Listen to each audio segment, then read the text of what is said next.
अस्सलाम वालेकुम स्टूडेंट्स, कैसे हैं? I hope you are all fine.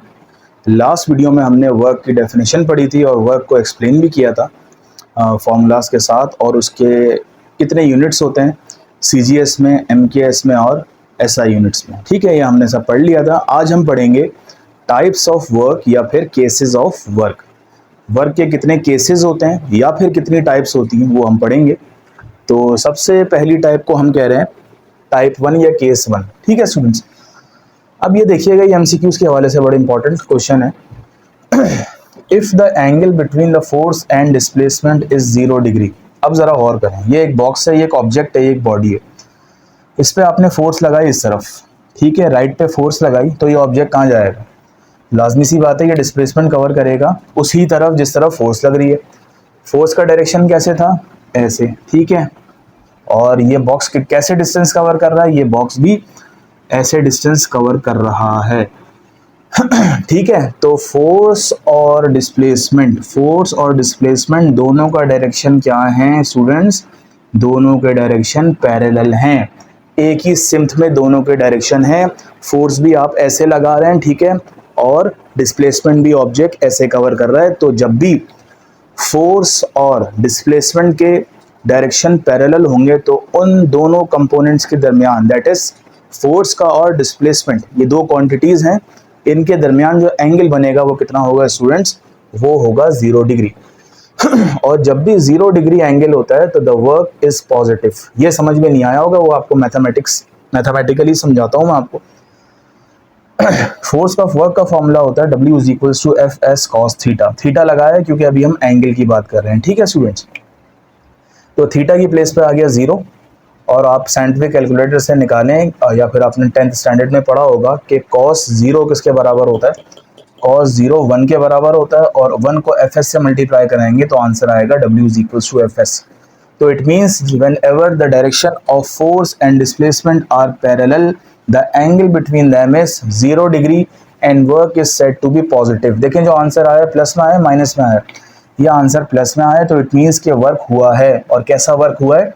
Positive work हुआ है। क्यों हुआ है? क्योंकि इन दोनों के दरमियान एंगल कितना बन रहा था? 0 डिग्री। ये था केस नंबर 1। तो केस नंबर 1 क्या है? जब भी एंगल 0 डिग्री होगा। और ऐसा क्यों होगा? क्योंकि फोर्स और डिस्प्लेसमेंट के दरमियान जो एंगल है वो, मतलब वो पैरेलल होंगे, और पैरेलल होने की वजह से एंगल 0 होगा, तो इट मीन्स के वर्क पॉजिटिव है। Case number 2, if the angle between force and displacement is 180 degree the work is negative.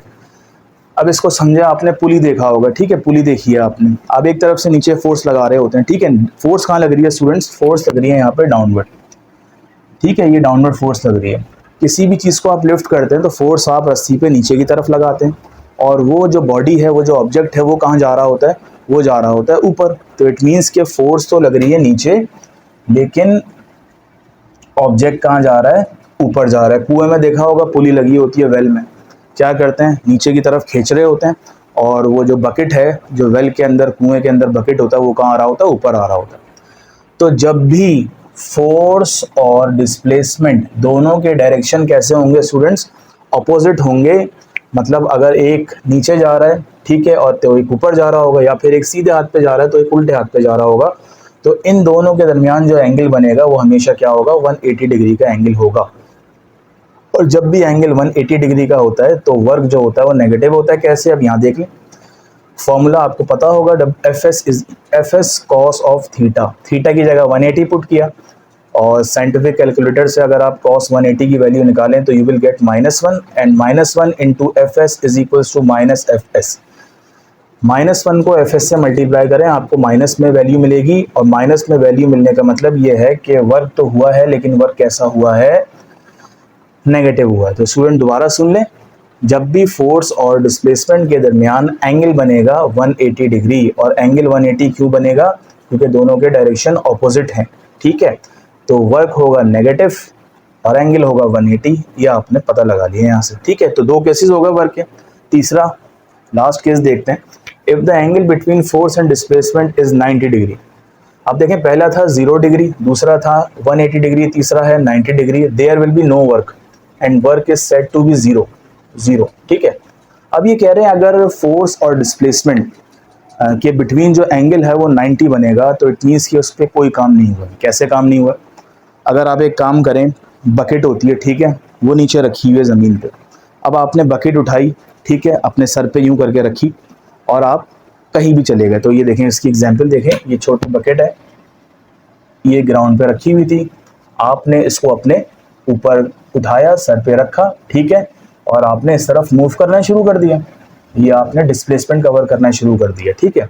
तो आप बताएं, आपने बकेट को यहाँ से यहाँ ले जाने में फोर्स तो लगाई होगी, तो फोर्स कैसी लग रही है? ऐसे लग रही है, लेकिन डिस्प्लेसमेंट कवर कहाँ हो रहा है? इधर हो रहा है या फिर इधर हो रहा है।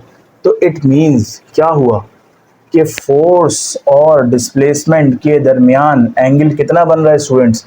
एंगल बन रहा है 90 डिग्री। एंगल कितना बन रहा है?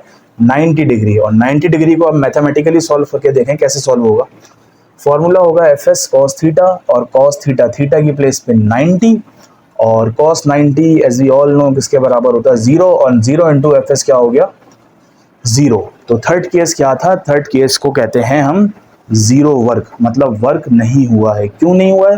क्योंकि फोर्स और डिस्प्लेसमेंट के दरमियान जो एंगल था वो कितना था? 90 डिग्री था। अब स्टूडेंट्स 3 केस पढ़ लिए हमने। पहला केस था अगर फोर्स और डिस्प्लेसमेंट के बिटवीन जो एंगल है वो 0 डिग्री बनेगा तो इट मीन्स के वर्क पॉजिटिव है। सेकंड केस क्या था? वो ये था कि अगर फोर्स और डिस्प्लेसमेंट दोनों की डायरेक्शन अपोजिट होंगी तो अपोजिट होने की वजह से उनके दरमियान जो एंगल बनेगा वो कितना होगा? 180 होगा, and on 180 degree the work is negative. और तीसरा केस क्या था? जब भी एंगल फोर्स और डिस्प्लेसमेंट के दरमियान 90 का बनेगा तो एंगल तो बनेगा, फोर्स भी लगेगी, डिस्प्लेसमेंट भी कवर होगा, लेकिन अगर हम उसको मैथमेटिकली सॉल्व करें तो आंसर आएगा हमारे पास 0। It means in the third case work is 0। तो ये थे स्टूडेंट्स हमारे पास टाइप्स या फिर केसेस ऑफ वर्क।